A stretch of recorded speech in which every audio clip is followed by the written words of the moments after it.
Tout d'abord, j'aimerais exprimer ma reconnaissance envers la Fondation Gabriel Péri pour m'avoir invité à ce colloque d'une grande envergure. Et je crois que ce thème est un thème qui nous préoccupe tous. Je viens d'un pays en développement et nous avons constaté que la mondialisation a eu un impact sur toutes les populations du monde, mais encore plus sur les populations des pays en développement. L'Inde est un des plus grands pays en développement. Et l'Inde fait aujourd'hui face à un grand nombre de difficultés. Au cours des 15 dernières années, le gouvernement indien a totalement adopté la mondialisation libérale. La pauvreté a augmenté. Mais en même temps, on peut dire que la croissance également a augmenté. Mais malheureusement, les conditions de vie se sont dégradées. Et c'est l'un des aspects les plus négatifs de la mondialisation. Aujourd'hui, plus de 120 millions d'Indiens sont au chômage ou sont en inactivité, ce qui revient à 25% de la population.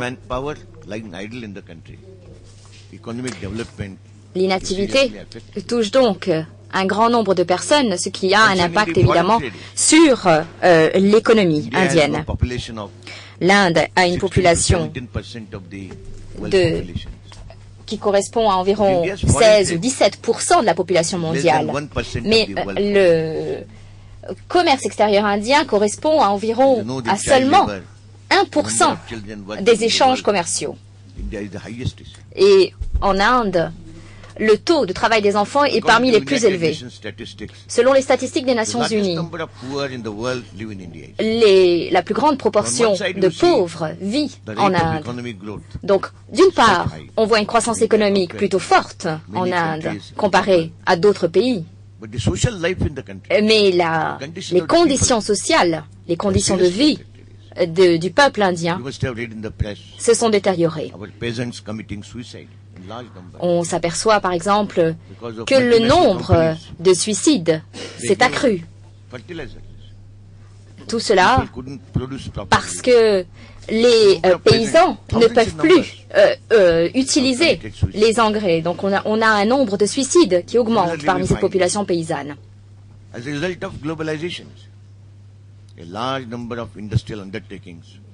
Un grand nombre d'entreprises industrielles ont dû fermer. Selon les statistiques nationales, plus de 7000 usines ou entreprises ont dû fermer au cours des 15 dernières années. Et toutes ces situations ont été provoquées par la mondialisation, telle qu'elle existe aujourd'hui.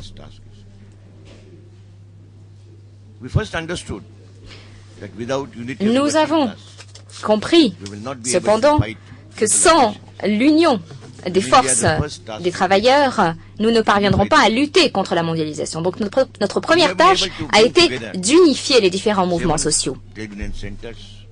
Plusieurs centres de syndicats se sont réunis et ce rassemblement s'est fait dans plusieurs branches industrielles. Nous avons donc créé une fédération, une fédération syndicaliste. Nous avons organisé des marches à travers le pays. Aucune organisation ou parti politique n'avait réussi par le passé à organiser ou arriver à mobiliser autant de personnes. Au cours des 15 dernières années, nous avons eu également la possibilité d'organiser des grèves générales afin de nous opposer ou de protester contre les politiques gouvernementales en matière de mondialisation. La dernière a eu lieu en 2004 et a vu la participation, selon les médias, de 30 millions de personnes. La classe ouvrière fait donc aujourd'hui se mobilise Et c'est une caractéristique majeure de l'Inde d'aujourd'hui. Et c'est à partir de cette perspective que nous lutter contre la mondialisation néolibérale. Le secteur public a connu une croissance importante au cours des dernières décennies. Mais du fait des privatisations, le service public risque d'être liquidé. Donc nous avons réuni les travailleurs de ces services publics pour lutter contre cette politique de privatisation. Nous avons réussi à préserver des secteurs de services publics que le gouvernement voulait privatiser avec une politique de privatisation tous azimuts. La sidérurgie, par exemple. Nous avons empêché le gouvernement de privatiser le secteur sidérurgique. Nous n'avons pas permis au gouvernement indien de mettre en œuvre un certain nombre de politiques néolibérales. Et cela grâce à une grande unité, à un rassemblement du mouvement syndicaliste indien. Mais nous nous sommes alors rendus compte que le mouvement social ou que la classe ouvrière n'était pas la seule à pâtir des conséquences négatives de la mondialisation. Nous avons donc contacté d'autres organisations, comme par exemple l'organisation, le syndicat des paysans, celle des femmes, des jeunes, et nous avons réussi à les rassembler autour d'un programme commun.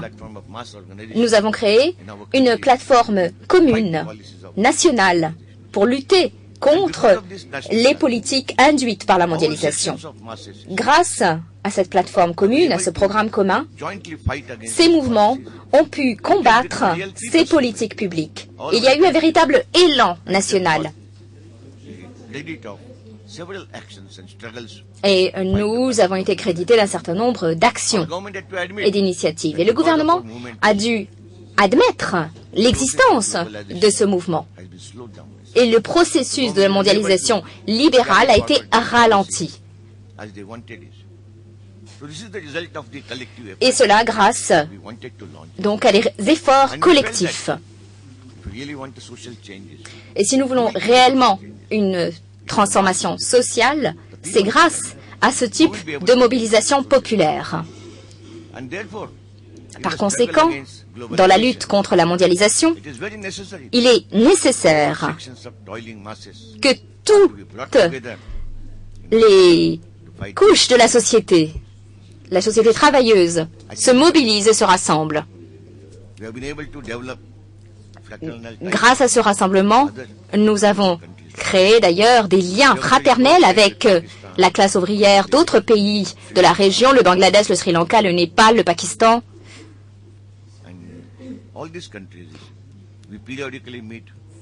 Nous nous réunissons fréquemment, nous débattons afin de parvenir à un programme commun.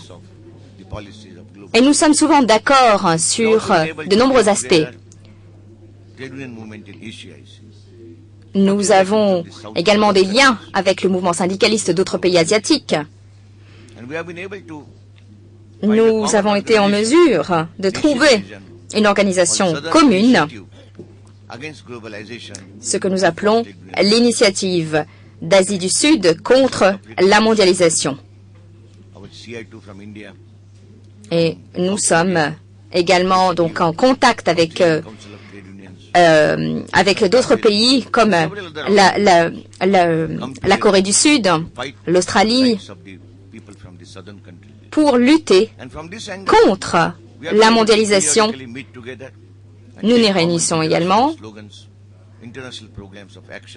Nous élaborons des slogans et des programmes communs. Les partis politiques, les partis de gauche ont soutenu ces luttes populaires, mais grâce à ce soutien en faveur de ce mouvement anti-mondialisation, l'influence des partis de gauche s'est accrue dans notre pays. Au cours des dernières élections, 61 parlementaires ont été élus. Cela ne s'était jamais produit depuis l'indépendance. Et cela grâce à la lutte anti-mondialisation, pour lutter donc contre le libéralisme et pour améliorer les conditions de vie des gens. Et les autres, évidemment, il n'y avait pas de majorité. Cependant, le gouvernement actuel a besoin du soutien de ces parlementaires et le gouvernement dépend des partis de gauche pour se maintenir au pouvoir. Il a besoin de cette minorité. Le parti au pouvoir, qui était autrefois en faveur des privatisations, a dû faire des compromis. Il a dû s'engager sur une consultation des syndicats avant toute modification de la législation sociale, avant toute fermeture d'entreprises publiques, par exemple. Et ces résultats ont été obtenus grâce à la force et au rassemblement des mouvements sociaux.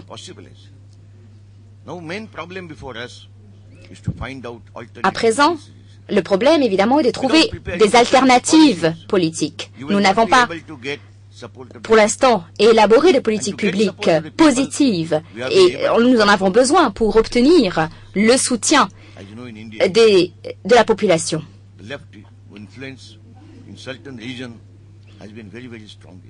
Dans certaines régions, l'influence de la gauche a augmenté, dans l'État du Bengale, par exemple. Sur 42 membres du Parlement, environ 34 parlementaires étaient de parti de gauche. C'est donc un résultat très positif. Le même résultat dans d'autres États d'Inde. Donc, à l'ère de la mondialisation, l'attitude et la position de la gauche est essentielle. Mais une fois que ces partis de gauche seront au pouvoir, quelle sera leur position par rapport à la mondialisation libérale? À l'ouest du Bengale, le parti de gauche a gagné consécutivement 6 élections. Donc 6 fois. Le Parti communiste a gagné des élections. Et sur la base de ces victoires électorales, nous devons élaborer des alternatives. Nous ne permettrons pas la fermeture d'entreprises. Le gouvernement doit soutenir et protéger les citoyens. Nous avons également lancé des réformes agraires. Nous avons distribué des terres aux paysans. Nous avons arraché aux propriétaires terriens. Nous avons pu donc protéger les intérêts de la classe ouvrière.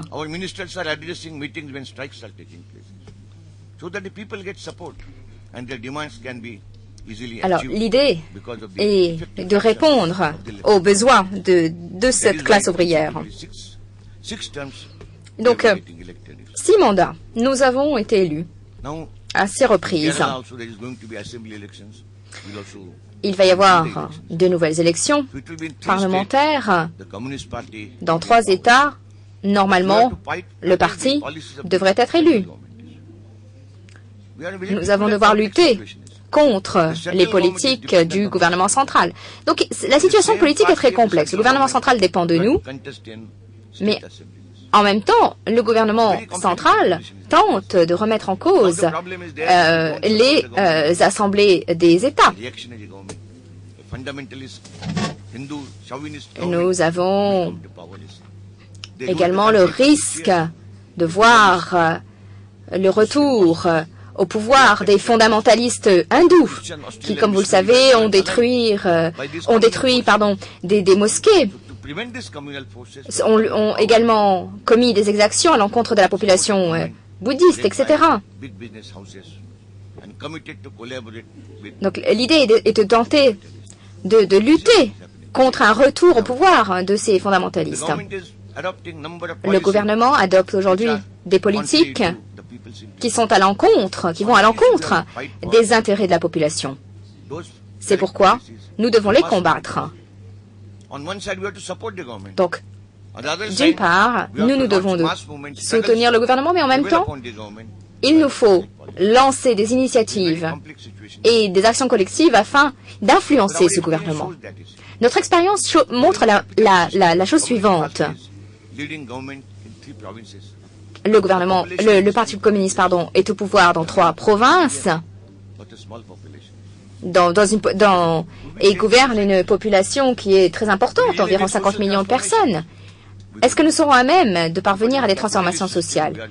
Eh bien, nous n'avons pas pu le faire pour le moment, parce que nous vivons dans un système capitaliste. Nous ne pouvons qu'atténuer les effets de la mondialisation.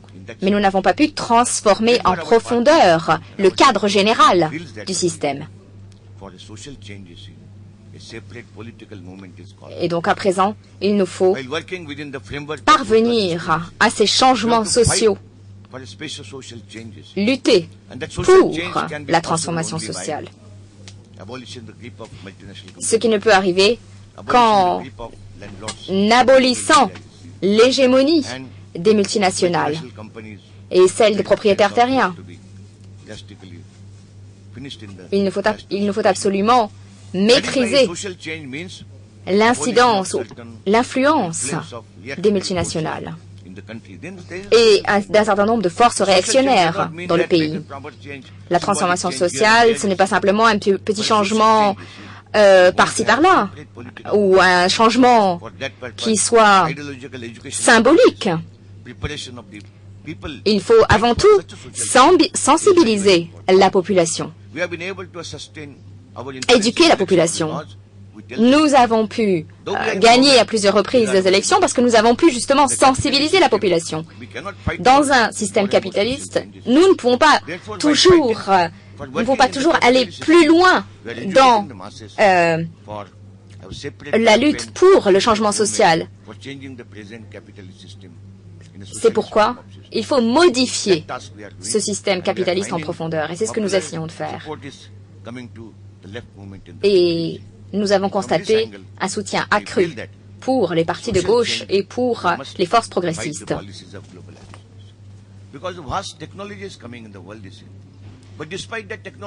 Donc, les technologies sont de plus en plus importantes aujourd'hui.